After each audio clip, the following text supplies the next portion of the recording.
Surviving Diddy. What's good, YouTube? Welcome back to MANIACITV, man. Today, we are checking out Surviving Diddy from my guy Swamp Stories before the official Surviving Diddy comes out on TV and streaming services, man. Now listen, all I gotta say before we get to this video, everything that has been coming out lately about Diddy and all this corruption that's going on, man, I feel like this is surface level. And if we think that's crazy, all the surveillance footage, the accusations, if we think that is crazy, I feel like we ain't even hit the meat and potatoes of the entire Diddy situation, man. It's getting crazy and spooky out here, man. I feel like everything is starting to come to light, man. So we ain't doing no more talking, man. It's over an hour long. Y'all kick back, get a snack, relax. Let's vibe out and watch this together, man. Let's get it.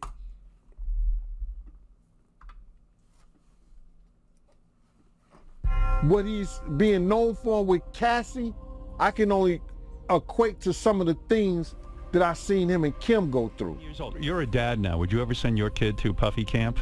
Hell no. See?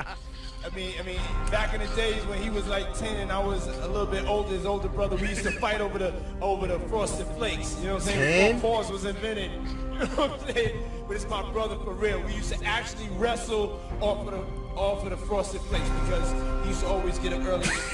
Yeah, he did Wrestle. Yo, what the did Puff just say? Kim is dead. Wrestle. Hold on. Like little wrestling ring. Like we wrestling over. Okay. Hold on, man. What the did Puff just say? Kim is dead. Heavy D is dead. Andre Harrell is dead. The only two left are Puffy and Al almost died. Isn't that interesting? There's no way this kid should be getting, this man should be getting an icon award when all he has done was destroy the people around him. Oh, let's get to it, man. Let's get to it. It sounds like it's about to be Welcome good. back to another episode of Swamp Stories. For this one, we do something that we've never done before. We take a deep dive into one of America's most controversial figures. He's loved by some, hated by others, but everyone knows that he's a boss that you never want to piss off. As talented of a genius as he is, he's also known to be equally as angry, manipulative, and flat out evil. So in this video, we gather information and opinions to create an unbiased and hopefully accurate depiction of the man himself. This is Surviving Diddy, so let's dive in. The story begins in 1970s Harlem, a very rough place at the time. Poverty and violence ruled the community, and people did what they had to do to survive.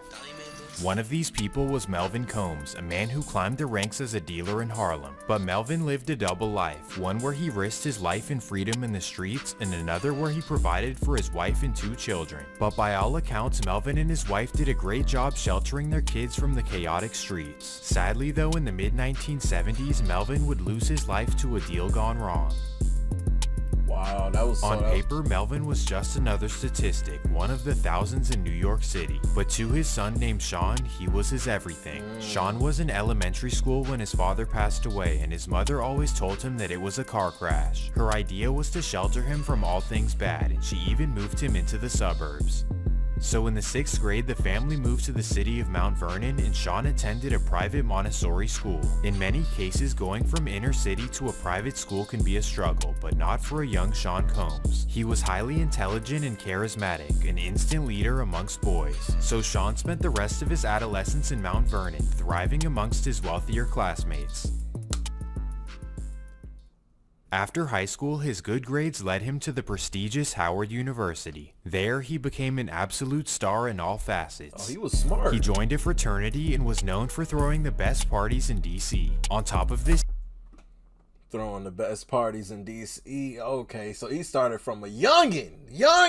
So he was smart. He started a cab service that would safely take home drunk students after parties. He was already a natural businessman and everyone knew that he was destined for success. All he had to do was wait patiently for his first major opportunity. For him, this would come rather early. In fact, it was in 1989 after his freshman year. While home in Mount Vernon, he linked up with a good childhood friend named Dwight Myers, also known as Heavy D.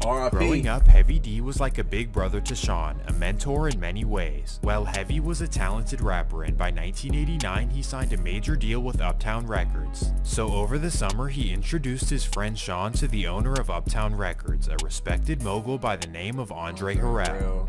Right off the bat, Andre took a special liking to a young Sean Combs, like an oddly special liking. I guess he saw major potential in him because he decided to give him a major opportunity right away. So in the summer of 1989, Sean was hired as an intern at Uptown Records. Over the summer, Sean spent countless hours in the studio and in meetings with major artists from around the country. It was truly a dream come true for a freshman in college, something that's pretty much unheard of. Well, the fall comes around and Sean has to return to campus in DC. Andre didn't want him to go and tried to convince him to drop out and stay with the label, but Sean's mother was not having it.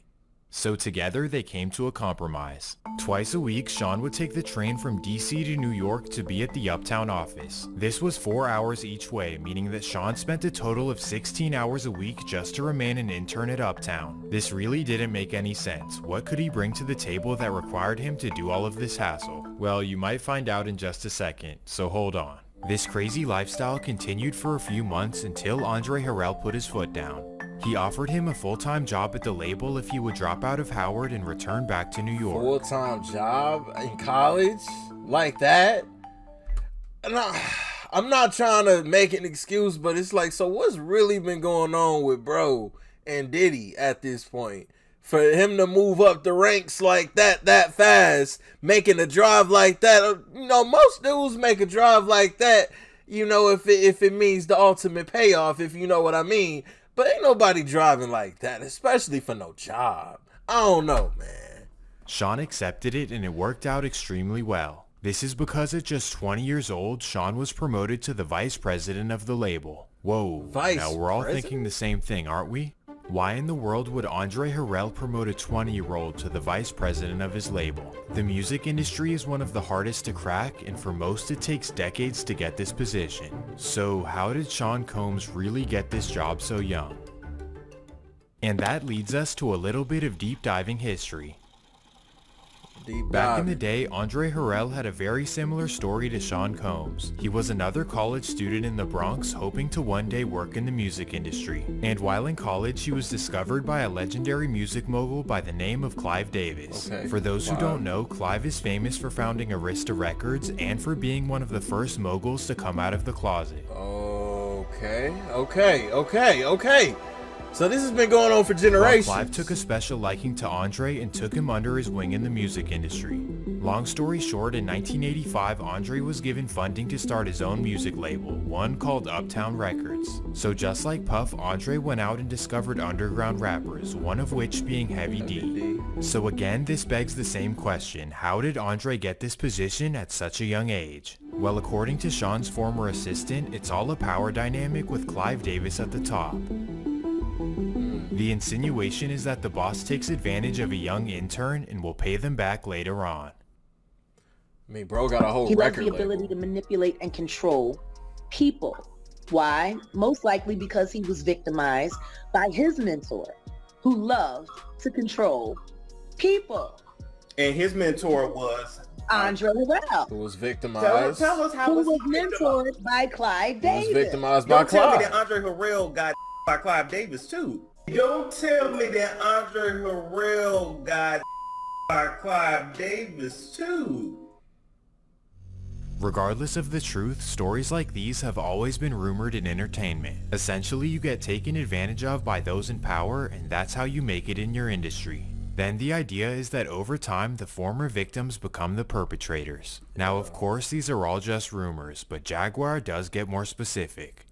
When Sean was hired at Uptown, Andre Harrell had a personal assistant named Kim Porter, and the rumor states that she caught Sean doing special favors for Andre. But then again, you know, you had it in for Andre because Andre used to make you Oh! and Kim Porter had footage of it.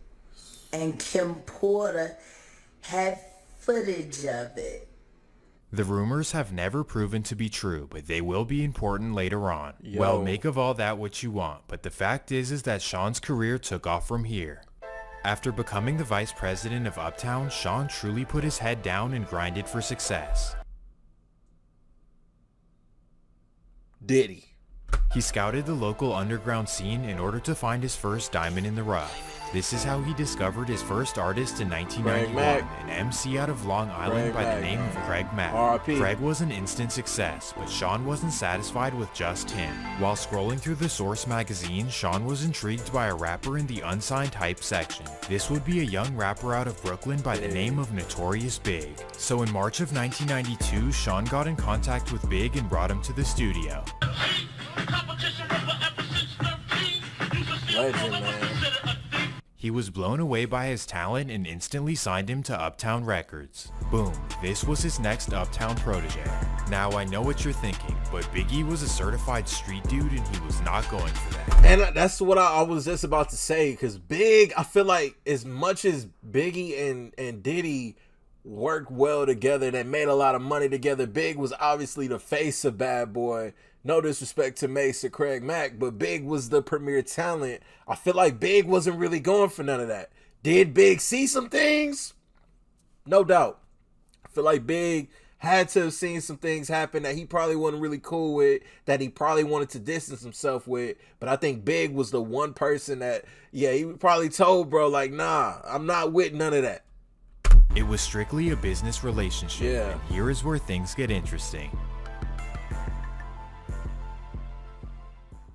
It's the fall of 1992 and Biggie completes his first album to be released. The debut album is called Ready to Die, Classic. and both him and Sean feel very strongly about the project. Classic. But there's a major problem in the way. Uptown's parent company refuses to release the album. They expressed that the album was not to their liking and contained too many explicit lyrics. As you would expect, Sean was upset and so was Biggie. Sean did not respond well to the decision, and because of this, he was fired from Uptown Records in late 1992. After he did all that work to get that spot. It's crazy. This was devastating, but Andre Harrell had his back no matter what. Final straw for me was when MCA wanted me to not put out the Biggie Smalls album because they didn't like the subject matter, and they wanted me to tell him he's got to change his tone. And it wasn't up to me, I felt, to tell a generation what they could and could not do artistically. So I knew it wasn't going to work because he was coming from a new space and a new era. And Biggie Smalls was more like in the streets and telling street stories. And he told them, well, I'm really letting you go so you could get rich. I'm really letting you go so you could get rich. But was this really the case, or was something else at play? Puff had just gotten fired from his dream job at the age of 23. Most people would be devastated, but Sean fell right back on his feet. Just a month after being fired, Sean started his own label called Bad Boy Records. Obviously, the 23-year-old didn't have the pockets to fund it himself, so it was initially a partnership with Arista Records. Oh my God. Wait, let's get this straight. Oh my So Sean was God. fired by Uptown, and then given his own label by Uptown's bosses. To the OG. How does that make sense? Well, it's possible that Jaguar Wright was correct. He stepped around Andre Harrell and gave you the keys to the kingdom. Andre was in line. So again, here's the idea. Andre Harrell had to do special favors for Clive Davis in order to be hired and then get his own label. Played him. And once Andre established his label, he repeated the same cycle on Sean Combs. But for former Uptown singer and assistant Jaguar Wright, she believes that Clive Davis was in on it as well. I guess her idea is that Sean did things for Andre in order to be hired, and then he did things for Clive in order to climb the ranks. Yo. And being that Clive is above both of them, he had the authority to give Sean his own label. Andre got passed over. Like, how do you go from being the president of Uptown and losing your entire company to your intern. Like Puff started out as an intern. And that's because you know Clive Davis, and we all know he has lots of secrets. Clearly, he trusts you. He stepped around Andre Harrell and gave you the keys to the kingdom. Andre was in line. If the rumored power It's dynamic... crazy that this was all in a matter of 3 years, because Diddy was 23 at this time, but when he started messing with Harrell, he was 20. Like, just imagine. I want y'all to really realize If it's that. true, then Clive Davis did replace Andre Harrell with Sean Combs, meaning that now instead of Andre, it was Sean doing special favors for Clive. That's crazy. And as a reward, Clive made Andre drop him from Uptown and gave him his own label. Of course, though, this is all silly speculation. Yeah, speculation. But what's not speculation is that Uptown's artists were released from their contracts and were able to sign with Bad Boy Records. This way, Sean now had full control over Biggie and Craig Mack. Well, after starting Bad Boy, Sean started going by the alias Puff Daddy. This is a name given to him by his mom because when he was a kid, he used to huff and puff whenever he was mad. So now we enter the era of Puff Daddy and Bad Boy Records. Puff's Bad Boy released their first album in July of 1994, which was Craig Mack's Flavor in Your Ear. The album took off to immediate success, and this is how Bad Boy entered the industry. Then just 2 months later, Biggie's debut album Ready to Die released as well. Both albums did well, and Puff was eager to keep it going. So just 2 weeks after Biggie's album, Bad Boy released Craig Mack's second album, Funk the World. Puffy couldn't miss, and he was eager to recruit more and more new artists. He was becoming so respected in the industry that other moguls were coming to him for advice. And that takes us down to Atlanta, Georgia. In 1992, music mogul L.A. Reid discovered a 12-year-old singer named Usher Raymond. While watching him perform at a local talent show, he saw some Michael Jackson in him. He was so impressed that he signed him to his label LaFace Records at just 13 years old. Interestingly enough, LaFace Records was under the Arista umbrella. God. Just keep that in mind. Well, the story goes that in order to prep Usher for his music career, he was sent to go live with none other than Puff Daddy. So at 14 years old, Usher was sent to live with Puffy full time.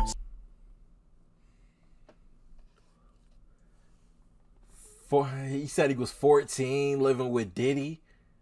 Usher was 14. Where was Usher's parents? Other than Puff Daddy. So at 14 years old, Usher was sent to live with Puffy full time, something known as Puffy's Flavor Camp. Flavor I guess Camp! the idea was for Puffy to mentor him and send him down the right path. But according to Usher, there was a lot more going on than just that. I moved to New York City, and I lived with Sean Puffy Combs for a year. That's the crazy thing. Now, that was L.A. Reid's idea, right? We're sending you New over York to City. something called Puffy Flavor Camp There you go. to learn some... And why Usher looks so uncomfortable talking about this? Yeah, Flavor that's what it Camp. was called. And you're going to go to Puff Daddy's. He's going In to... the 90s, do you understand what that's like? Puffy's place was like just filled with chicks and orgying like nonstop, right? Nah, not really. I Come mean, on. but hey, it was curious. I got a chance to see some things. Yeah, but you were 13. What were you I seeing? went there to see the lifestyle, Right. And I saw it, and it was, but I don't know if I could indulge and understand what I was even looking at. It was pretty wild. It was, So it was nobody crazy. tried to, some woman didn't come along. I didn't say that.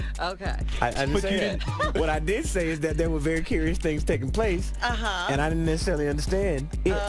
Biggie Smalls was there. Biggie Smalls was there, Lil Kim, Craig Mack. All these people all are of hanging around. Yeah, man. Faith Evans, And your parents Jodeci, were Mary J. okay? Blige. They didn't know nothing about this shit. Oh. I was having a good time. How? You know what I mean?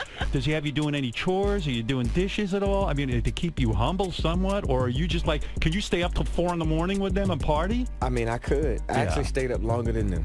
And what kind, Wow. do you have money? What's going on? I mean, I had like per diem. Yeah. I had like, What like a a living. life. Yeah, it's pretty crazy. 14 years old. You're a dad now. Would you ever send your kid to Puffy Camp? Hell no. See? Many people out there believe that Usher was Puffy's first victim of the power ritual. There's no proof to show that, but these clips may convince you that something strange was going on.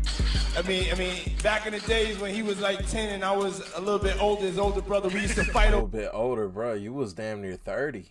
You were damn near 30, my guy.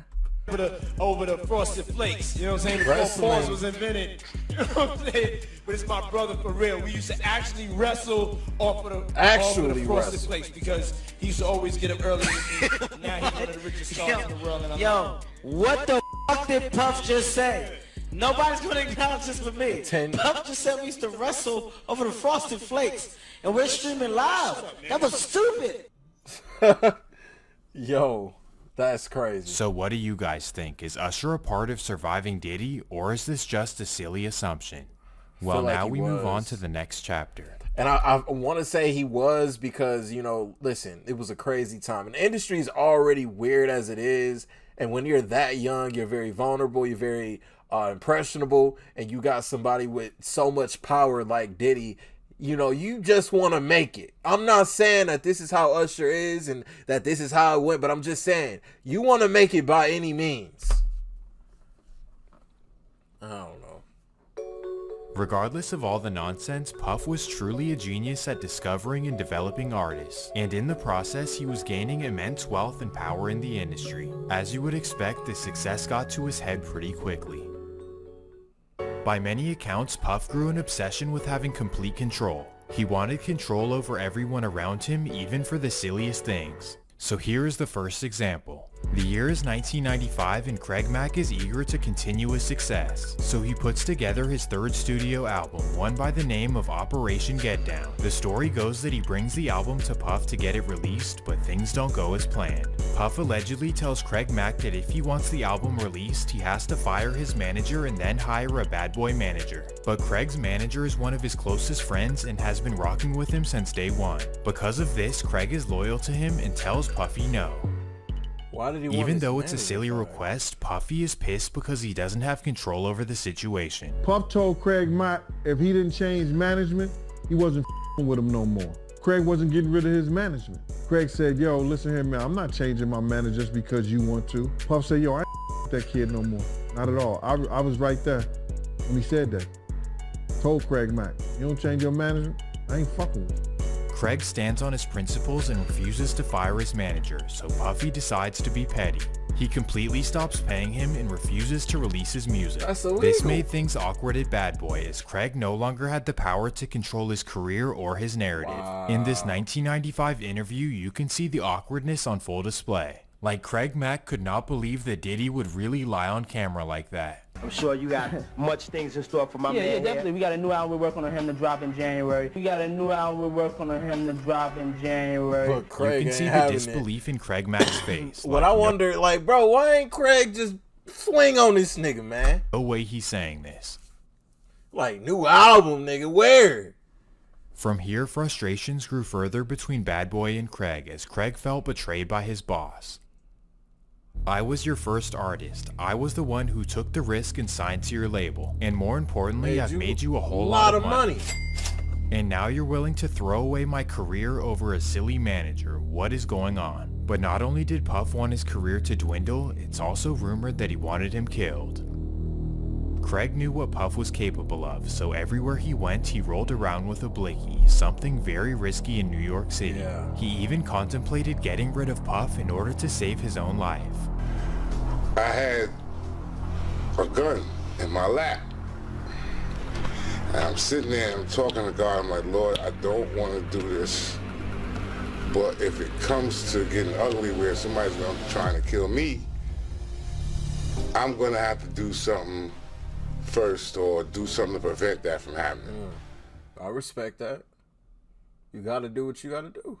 He was about to off Diddy, that's crazy. In what world should an artist have to fear for his life because his own boss wants to harm him? Well, Craig says that Puff tried to set him up at the studio, but when he showed up with certified goons, he decided to back off. So thankfully, the situation didn't end terribly, but it was the start of a new era for Puffy. Not only had he become a control freak, but now he was bringing the threat of violence to the table. Slowly, the golden child of the industry was becoming the villain behind closed doors. And now we enter Diddy's violent era.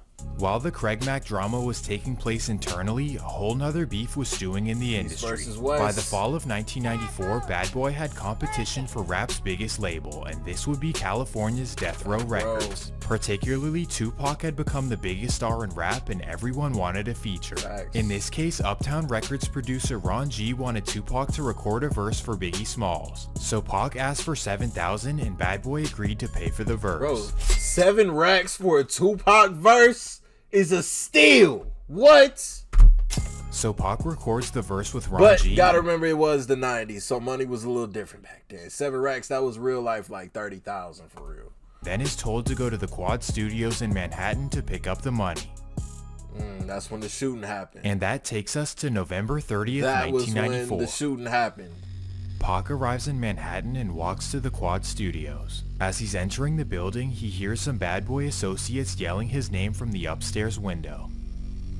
Pac is excited to meet with Bad Boy and he walks in the lobby to take the elevator upstairs. But as he approaches the elevators, 2 men in masks are waiting for him right there. Before he can run, the men whip out and reach for his pockets. Pac tries to fight them off, but that's when the men make a wild decision.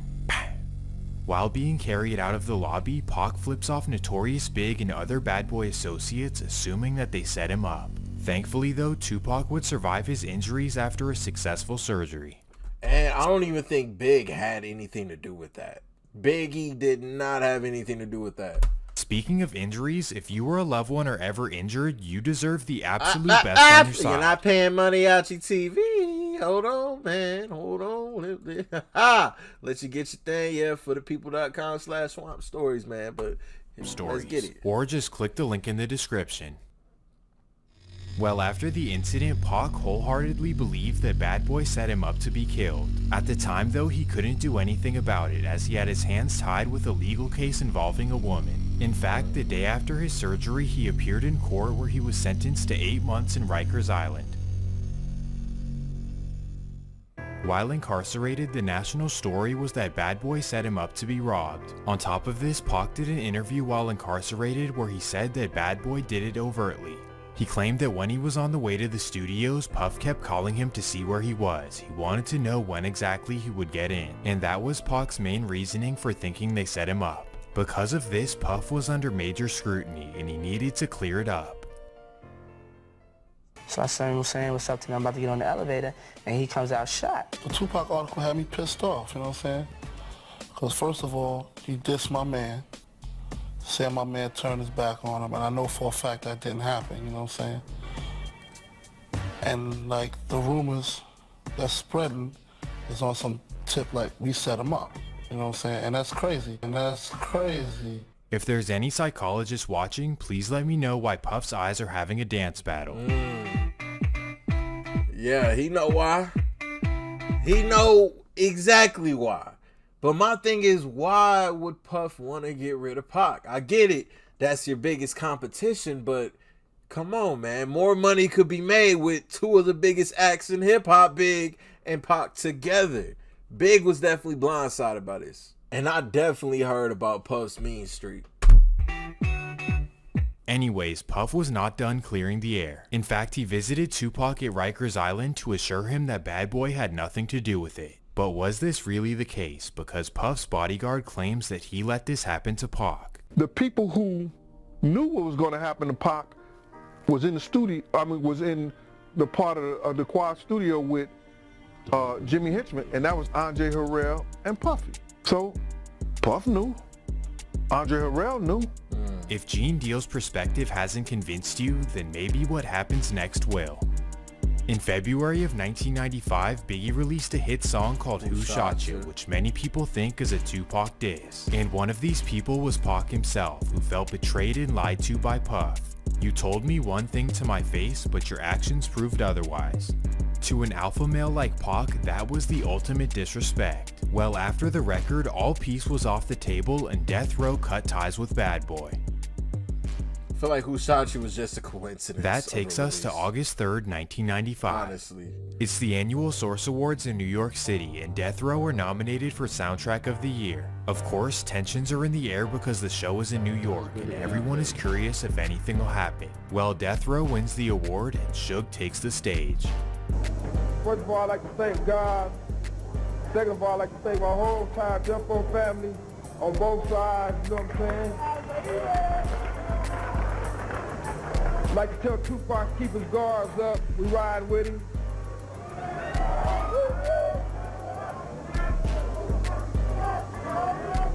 And one other thing I'd like to say, any artist out there want to be an artist and want to stay a star, don't want to have to worry about the executive producer trying to be all in the videos, all on the record, dancing. Come to Death Row. That was a classic speech, man. Blood New York was not rocking with it, man. Not rocking with it. This was obviously a sneak diss at Puff, and the crowd was not feeling it. To make matters worse, Snoop Dogg takes the stage and doubles down. Y'all don't fuck with me. The East Coast don't love Dr. Dre and Snoop Dogg. The East Coast ain't got no love for Dr. Dre and Snoop Dogg and Death Row. Y'all don't love us. Y'all don't love us. Well, let it be known then. We know y'all East Coast. We know we at East Coast. Man, Snoop getting booed is diabolical, man. Looking back on this, crazy. This moment here officially kicked off the Bad Boy versus Death Row beef. This meant that Puff's gangster was now being put to the test for real. Being that they exist on opposite ends of the map, interactions would not be often, but being in the same industry, the sides were bound to cross paths. September 23rd, 1995. Here we are in beautiful, well, not at the time, but here we are in Atlanta, Georgia for Jermaine Dupri's birthday celebration at the Platinum House nightclub. Here, much of the rap industry will be in attendance by midnight. Early in the night though, it's just the Bad Boy crew and associates hanging in the club before it opens. This would of course be Puffy, his bodyguard Wolf, Too Short, Dallas Austin, and plenty more. So they're all chilling in the club and a couple of hours go by. And this is when they receive some unexpected visitors.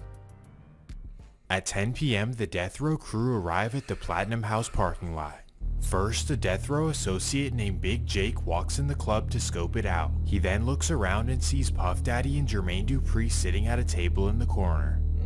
He instantly walks back to the parking lot to tell Suge where they are. Then together, the massive duo walk into the club headed for Puffy. They walk straight up to the table, and that's when Suge Knight slaps Jermaine Dupri directly across the face. Okay, that's a huge mismatch, man. Jermaine Dupri was, you see how scrawny Jermaine was?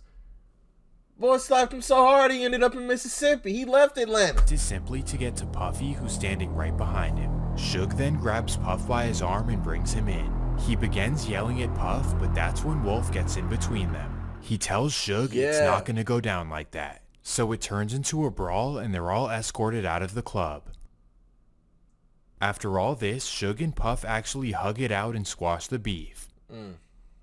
But then out of nowhere, shots go off across the street. So they all duck down and look over to see what's going on. All it is a man across the street shooting his gun into the air. But while everyone is distracted, a man walks right behind Big Jake.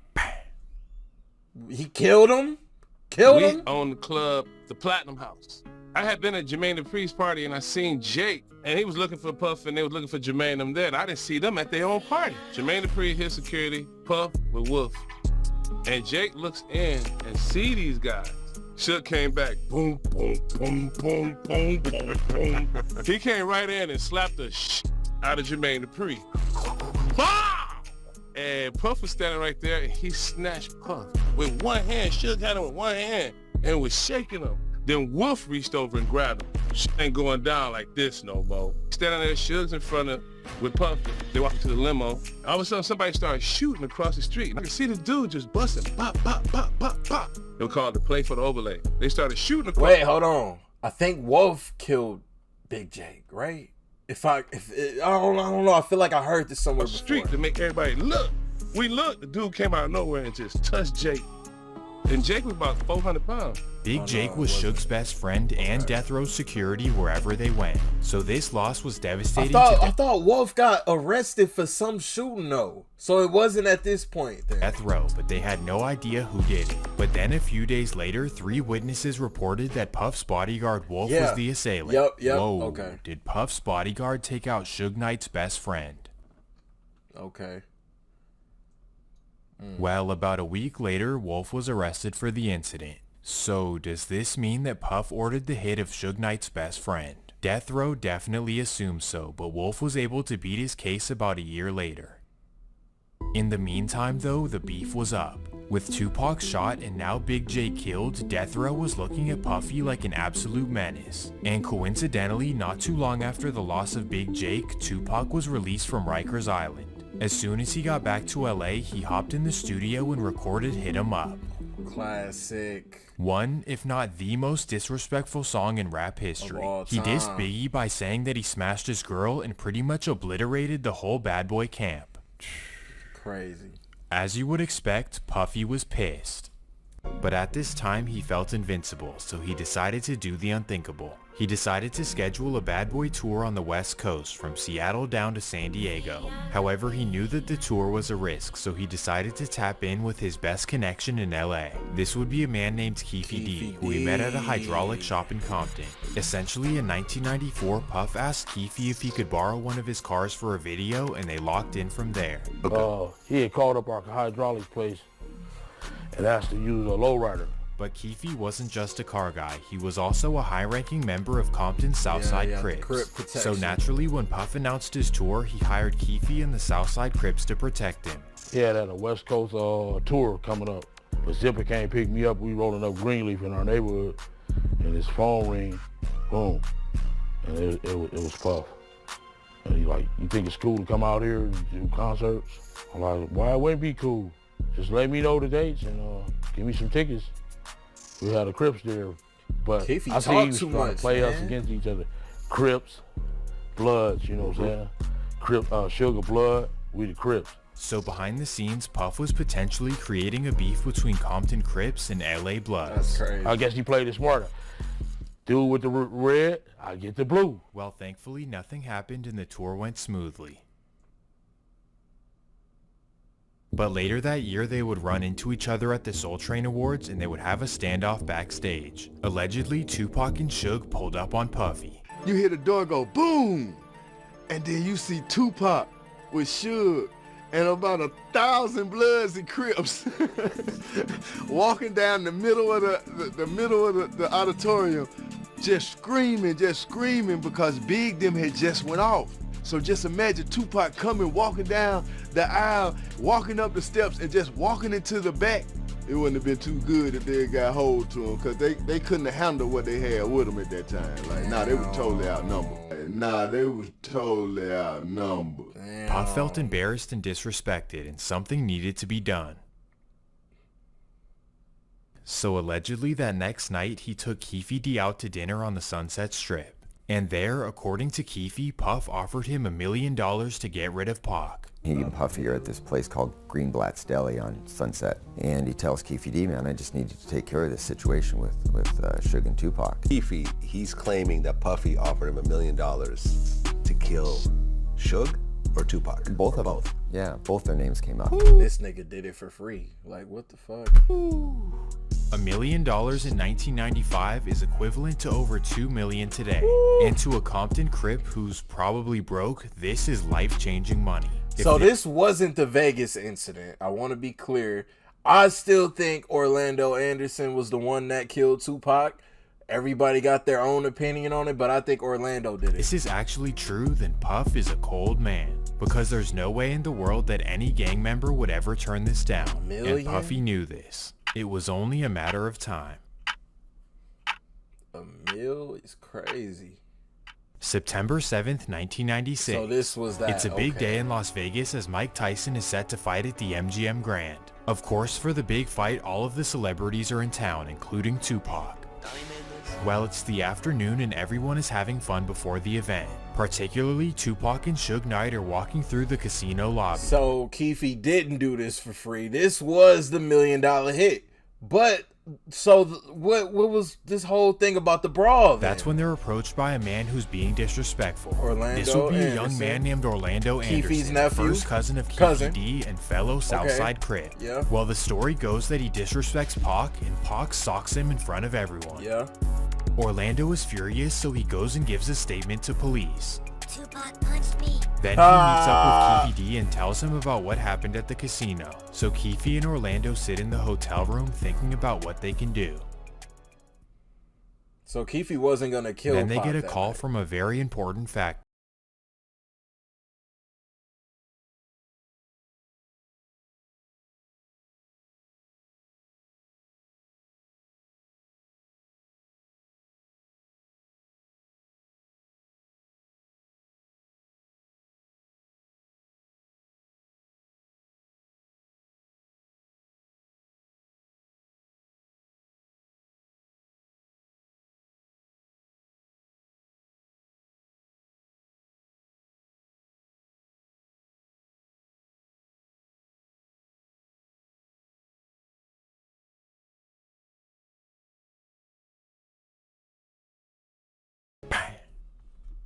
So I just, there's so many conspiracies going on about, the Tupac murder and everything. I think this one is the truest one. I think Orlando was the one that did it. Keefe D was the accomplice. Clearly they got Keefe D arrested, having something to do with this situation. But I think Orlando was the one that killed Tupac. So many conspiracies, man. So did Keefe and them get the $1 million payout? Because the way that it's being seen is that they weren't planning on doing this to Pac this night, but this just ended up being the opportunity because Orlando got jumped. So I don't know. The incident shocked the world and shifted all the attention away from the Mike Tyson victory. The world's biggest rapper was now in critical condition and not expected to survive. 5 days later, on September 13th, Tupac was pronounced dead at the hospital. Everyone wanted to know who did this, but no witnesses ever came forward. Well, here is where things get juicy. Damn, that was corny. Right after the news broke, Keefe D recalls getting a call from Puffy. He claims that Puff asked him, "Was that us?" and promised him the $1 million reward. You said that Puffy called and said, "Was that us?" Because Puffy called too, right? Yeah, him and Biggie's wife. What's her name? Faith Faith. Evans? Yeah. So tell me about that. Them two calls and everything. He just asked, "Was that us?" Who said that? Puff did. Now it's time for Puff to pay up. He allegedly sends $1 million check to Zip and tells him to wire it to Keefe. Zip had a check in his right back pocket, and that check was for $1 million. And that check was for $1 million. That's crazy. Now, all that needs to happen is for Zip to deliver it to Keefe, and his life is changed forever. But did you guys think that would actually happen? So the FBI told you that Zip kept that money as well. They said Zip's a dirty. Everybody cross you. Wow. You guys never got any money? Never. For anything? Nothing. Not even a pair of Sean John drawers. Man, what was Puff thinking? It's almost like he orchestrated this. But he never gave the money to him. But thank God he never gave him the money, right? Think about it. If he gave the money, Puffy would be in prison now. Money for hire. It would have traced back to Eric him. Von Zip keeping the money kind of shielded everyone from the situation in its own So he's a savior type of way. According to the FBI, because Zip didn't give the money to Keefe, Puffy dodged prison. But here's my question. Is Puff really responsible for what happened to Tupac? Yes, he did offer the $1 million, but it was Tupac jumping Orlando Anderson that really caused the situation, That's what I was right? saying. Well, Keefe disagrees, as he thinks that Puff is to blame. If I wouldn't have never met him, I wouldn't have never been involved in this shit. You know what I'm saying? Right. Yeah, man. So you feel like Puffy, he's the reason for your... I wouldn't be involved in Tupac's murder if I hadn't met Puffy. Keefe D has got to be the dumbest motherfucker ever, man. You pretty much been taking years of interviews with Detective Vlad, Officer Vlad reporting for duty. You doing the interviews with Vlad. Like, come on, you surprised that they arrested you for this? Empire Come is on, your empire man. going down because of the whole situation with Tupac. Exactly. He the only one still balling. Because he pitted us against each other, it seemed like. But what do you guys think? Is Puff responsible for the loss of Tupac, or is Keefe D a grown man not taking responsibility for his actions? Well, if you ask Diddy, he'll tell you that he had nothing to do with it. Of course he would. Now, it was this documentary that claimed, which we know wasn't true. Yeah, check this out. We don't talk about things that are nonsense. We don't even entertain nonsense, my brother.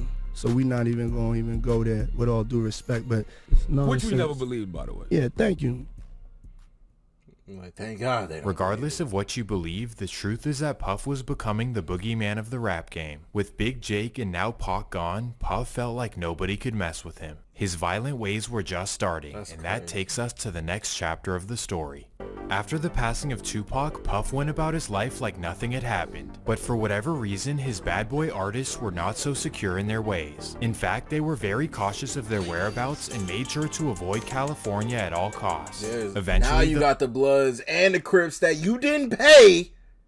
Come on, man. On your they would ass. have to go back to Cali. And that takes us to the Soul Train Awards of 1997. The awards are held in Los Angeles, and because of this, the bad boy artists do not want to go. In particular, Mace thinks it's too risky, and Biggie decides to not go at all. He happens to have a broken femur, and he tells Puff that he's in too much pain to fly back and forth. He also mentions that going to LA is not the best idea, which is really the real reason. But Puff tells him that he'll be safe and nothing will happen. And according to the bad boy president Kirk Burroughs, he kept convincing him relentlessly.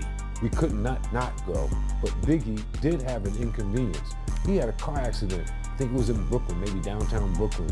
He had a broken femur at that time, and he was recovering from that. Big-sized person, could not really sit comfortably in a plane, not even first class, with a cast on. It was uncomfortable. He was talked into going to the LA portion of the trip. Strangely though, Puff doesn't care if Biggie goes to the award show, he really just wants him at the after party. Yo, that whole week, man, Puff was like, yo, man, yo, Big, you gotta come to this party, you know, and he wasn't getting the response that he needed from Big to make sure that he was going to the party. Finally, Biggie caves into Puff and decides to come to LA. But what Puffy doesn't know is that directly after the award show, Biggie will be flying to London. This is because Clive Davis booked him for a major media appearance where he'll be introduced to a worldwide audience. Biggie is fish. March 7th, 1997. The award show takes place and everything goes smoothly. That's when Biggie tells Puff that he's headed for the airport to fly to London. As you would expect, Puffy is livid, and he calls Clive Davis right away. He tells him to cancel Biggie's appearance in London because he wants him at the party in LA. But it was put together so that Biggie could receive an international press junket in London with all press from around the world meeting him that Saturday, Sunday after the Friday award show night. Diddy called late Friday night saying, he's not going to London. Call Arista, cancel it. You go. You represent it. You go. He's not going. He wants to stay here in LA. So we knew how big of an event that could be. Strange, right? Wouldn't you want your artist to fulfill this amazing opportunity? About to say that's more money for you, an international audience. So did it get canceled? And imagine if it didn't get canceled, would Biggie still be alive today? Making him skip out on a worldwide appearance just so he could go to some silly party? It doesn't quite make sense. Weird. On top of this, earlier in the day, Mace warned him that some guys might be coming after them. They was telling him that they wanted Big and Puff, and he was all right. He was good. Me and Mace spoke, and then he was telling me all them Bloods and everything that was out there. If this wasn't enough, Gene Deal informed him as well. I said, Puff, I got some intel. The guys are coming to kill us tonight at the museum party. Here was Puff's response. He said, Gene, I don't want to hear that. He said, you ain't got to go if you don't want to go. So Puff knew there was a threat and brushed it off. That's wild. Puff, Big, and most of Bad Boy are at Steve Stout's party in the Hollywood Hills. At 12:30 a.m., LAPD show up to shut down the party due to a noise complaint. Because of this, everyone at the party is forced to go their separate ways. For Biggie, he rolls out with his friends D-Rock, Lil Cease, and his driver G Money. At 12:45, they stop at a red light on Fairfax and Wilshire, and that's when a Chevy Impala pulls right beside them. The incident shocked the world again, and everyone assumed that this was revenge for Tupac. Now, of course, again, conspiracies about this, because people think the LAPD did this. People think that this was the death row thing. They think it was this and that. I feel like, personally, this was LA. This was bad territory. Diddy or Biggie should have just went to London, man. It may be true, but something that happened directly after is very strange. Puff took a flight to San Diego just 2 hours after Biggie's passing. That's crazy. Puff went to San Diego and they put him on a jet about 2 hours after Big died. See, I don't know everything about the world, but what I do know is that when your best friend dies, you don't leave them. It doesn't make a whole lot of sense, and all I can think of is, was Puff involved in the passing of Biggie? Well, his bodyguard Gene Deal seems to think so. You gotta look at what people do, man. You know Pac just got killed. It ain't no kind of business Big was doing. Big couldn't even walk. He couldn't run. Puff ain't want none of that beef. So what I'm gonna do is, y'all want the sheep? I'm gonna put him out the pasture.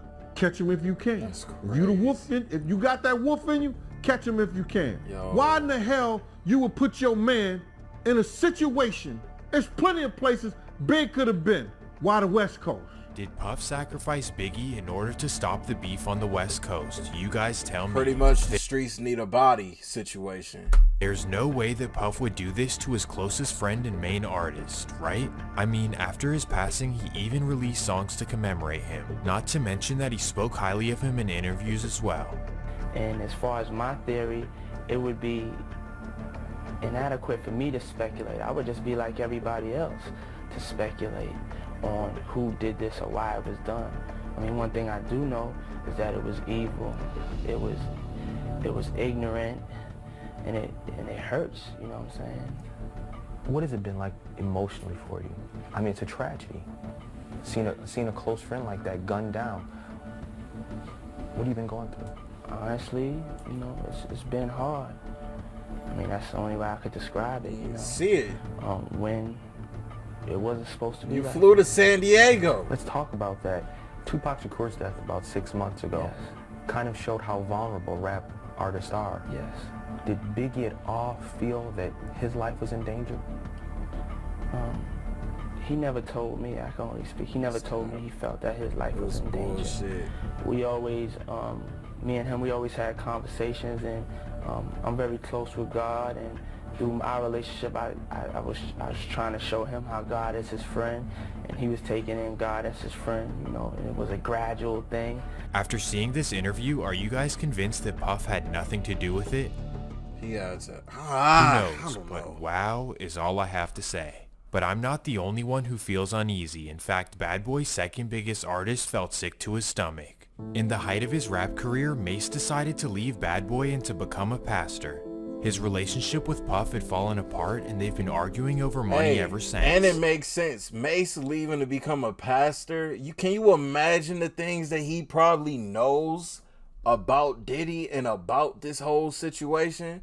About the Biggie thing? Mace probably knew so much where he like, man, let me out this contract. I need to go repent. I need to find the Lord because this energy is not for me.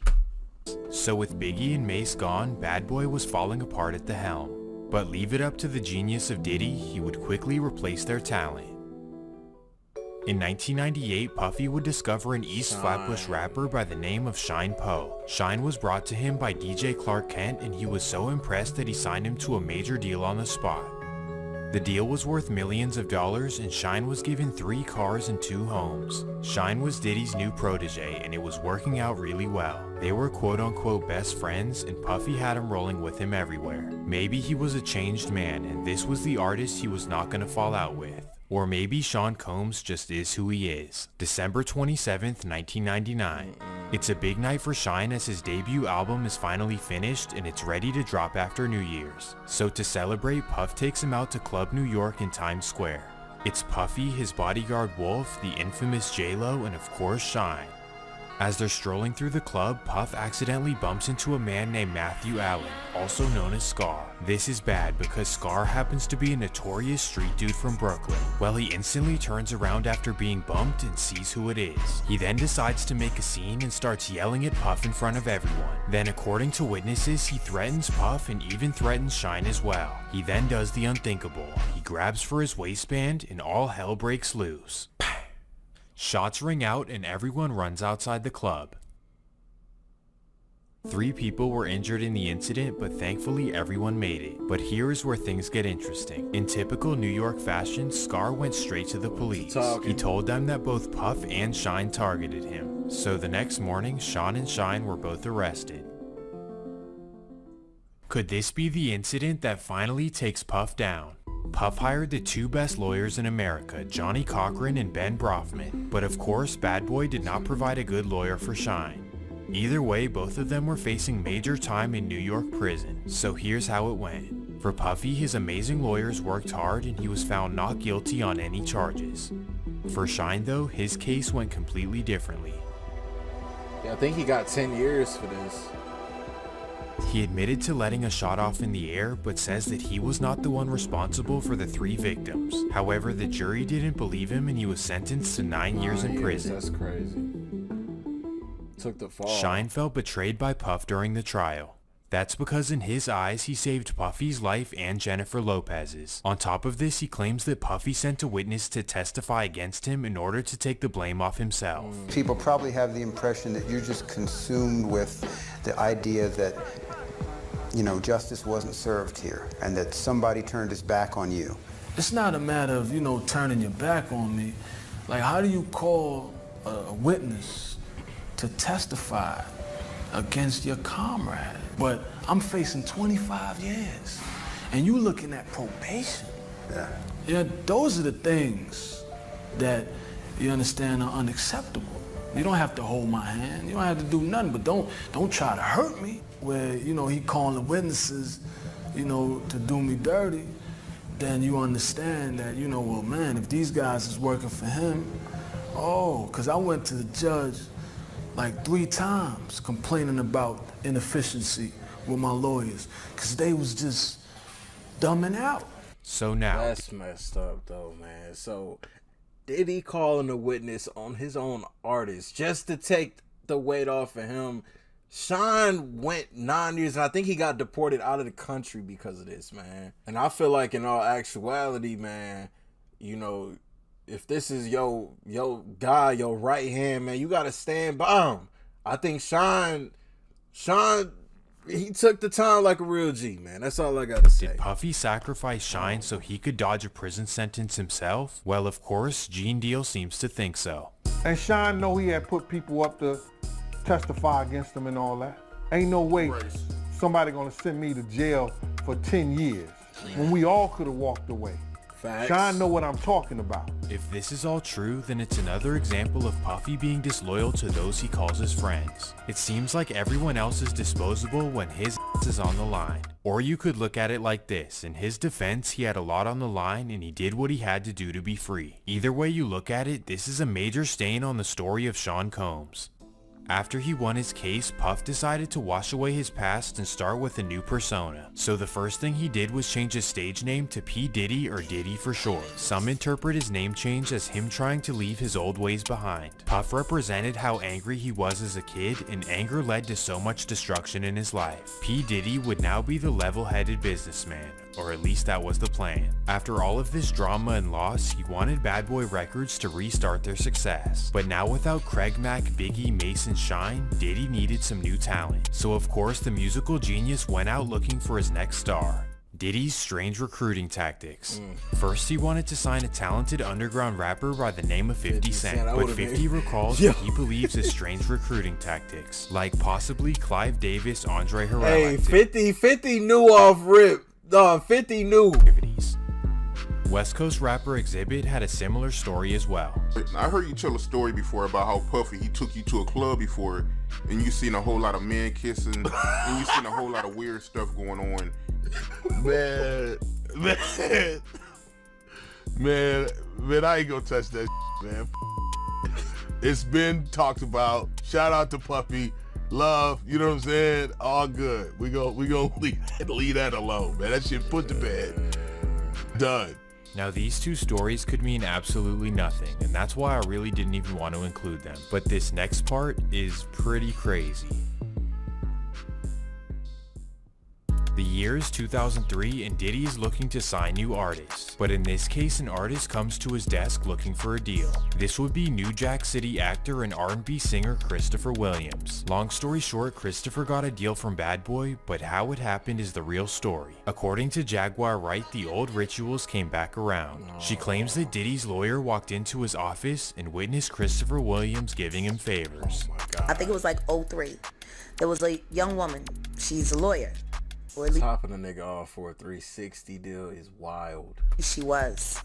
She used to be an entertainment lawyer. I hope I won't be putting her in danger while she was working at Bad Boy, because she was one of the lead counsels for Bad Boy Entertainment. She witnessed something. She witnessed something that was disturbing to her. But what was really disturbing to her was the conversation that she had with Diddy after. See, Christopher Williams, I don't know, I guess he wanted to sign. I don't know what happened. But Puff was supposed to be giving him a demo deal, and he gave him a demo deal, and I guess it was supposed to turn into an album deal, which that never happened. But this young woman walked in to get approval on some paperwork. See? And when she walked in, the door wasn't locked, so she didn't think twice about just walking in. And when she walked in, she saw Christopher Williams on Puff. And I just don't know, he was like, it's power, see? Of course, this is all rumors and speculation, so we'll leave it at that and move on to the next generation of Bad Boy. The next generation would be led by Southern rappers Young Jock and 8 Ball and MJG, both of which would go gold instantly, and the genius of Diddy was on display once again.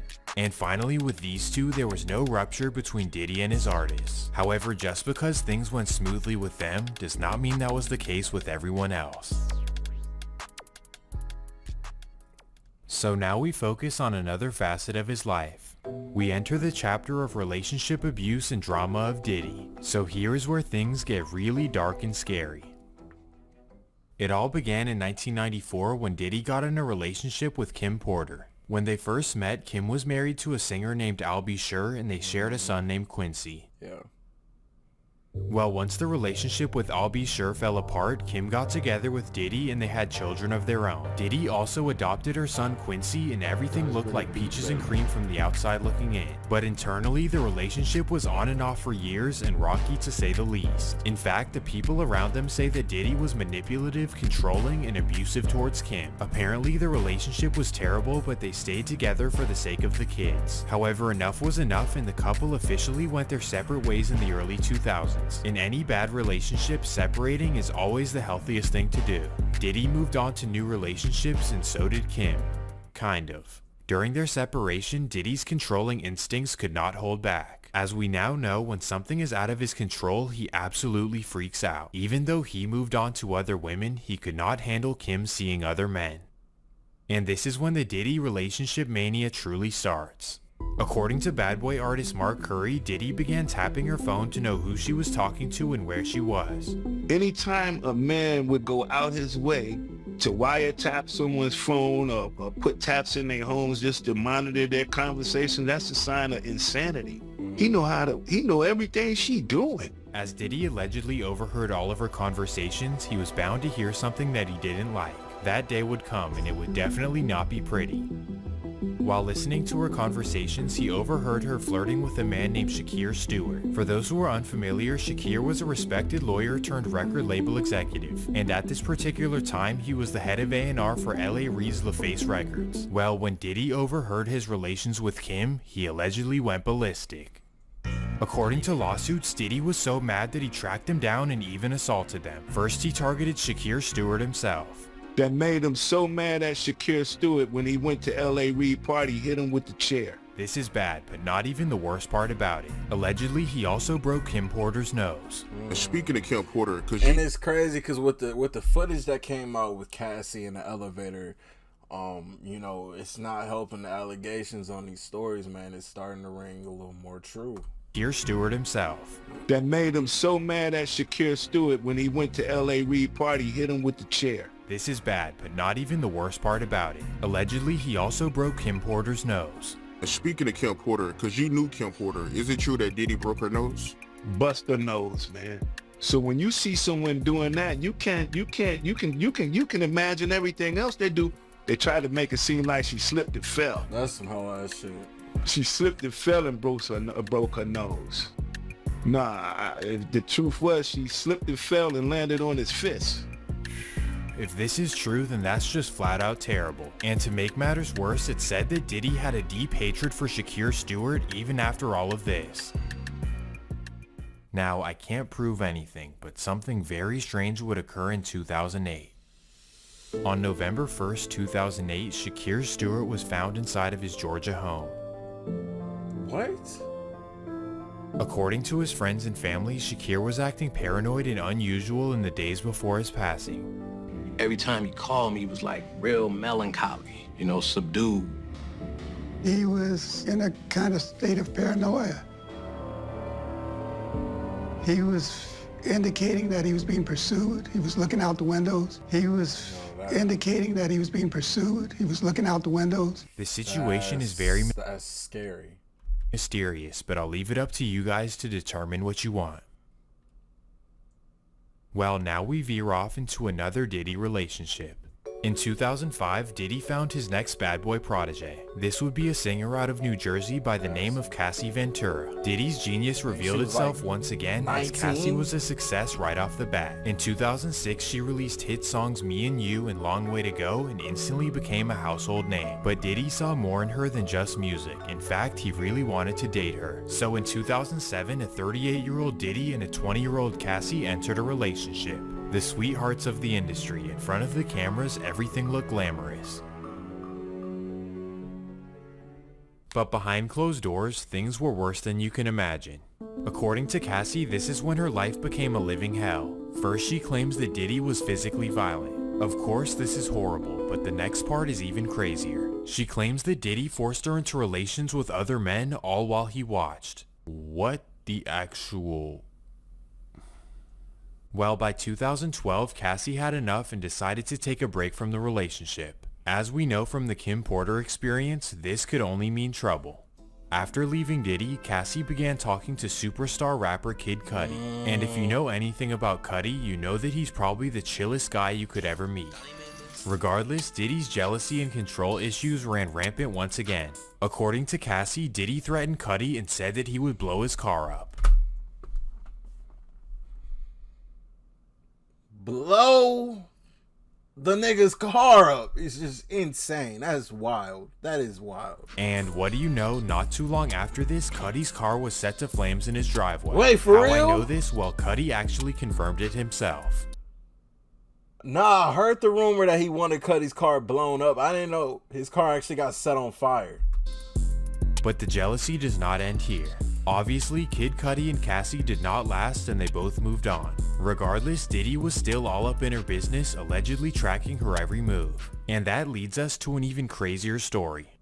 It's about the year 2012 and here we are in the beautiful Washington, D.C. We're here because Cassie has a studio session with up-and-coming rapper Wale. And before the session, Wale warns his entourage not to stare at Cassie. This is because he knows that Diddy is absolutely nuts for her. Wale been telling us, like, before we even get to the studio with him and Cassie in the studio, Wale was already telling us, like, man, we better go to the studio with Cassie. Man, Diddy be acting crazy over her. Diddy don't want nobody working around her, so y'all make sure y'all don't look at her too wild or make her feel uncomfortable. Or if you see her security guards with her, just prepping us on how crazy Diddy act over her. Like, any guys that's around her in her vicinity, while Diddy not around, he kirks off, he goes off. So the DC guys make sure to be as respectful as possible because Diddy could walk in the studio at any moment. And of course, Wale makes sure to keep everything professional. Her and Wale doing what they do in the studio, but they helping each other. It's just professional, y'all. It ain't nothing like, they ain't doing nothing weird. I don't feel no weird vibes. I don't see no flirting or nothing. It's really professional. They making good music. But here's the thing. Diddy does not want anyone with Cassie in the studio. Instead, he wants them to email their verses. I guess they weren't supposed to be there doing it in person together. They were supposed to send it or whatever, but they was trying to keep and do it in person together because they ain't thinking Diddy gonna pop up in here. Like, Diddy probably somewhere living his natural born life. At least that's what they thought. Cassie's under the impression that Diddy doesn't know where she is, but we know better than that. Crazy over them girls, like super duper stalking, like he be having private investigators following him, no niggas can't go around him, he very controlling. I swear to God. So as you would expect, Diddy crashes the studio session. But he came in with aggression, they moving, and then I looked, it was like a glance once he got a little bit past me, I'm like, damn, that's Diddy. Allegedly, Diddy heads straight for Wale and chases him around the studio. What? And once they get a hold of him, they hold him over the balcony. It's a balcony in the studio, like an out balcony. You can see over the back. I swear to God, my grandmother, they got over his feet. They got him off his feet, hanging off the balcony. Like, he hanging off the balcony. They dangling him by his feet. Nah. If this is true, then it's next level insanity. Bro, what? And as Wale's guys, y'all just let this happen? I think Lizzie is brave for putting this out there, but I'm sure there's tons of other stories that have never gotten the publicity. Also, let me mention that Wale has never confirmed this story. Well, according And I think at that time, I want to say Diddy and Rick Ross were working closely together too, and Wale, of course, signed to Rick Ross and MMG.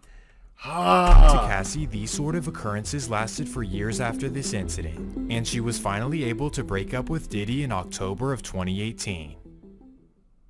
This is when the madness ended for her, but this was not the case for everyone else. Just a month after the Cassie breakup, tragic news would come to the Combs family.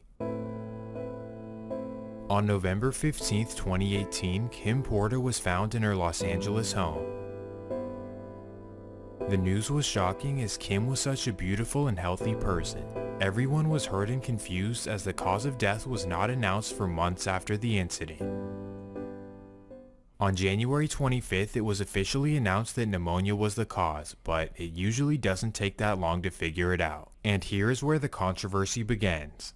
Rumors state that Kim was in the process of writing a tell-all book about Diddy and her relationship.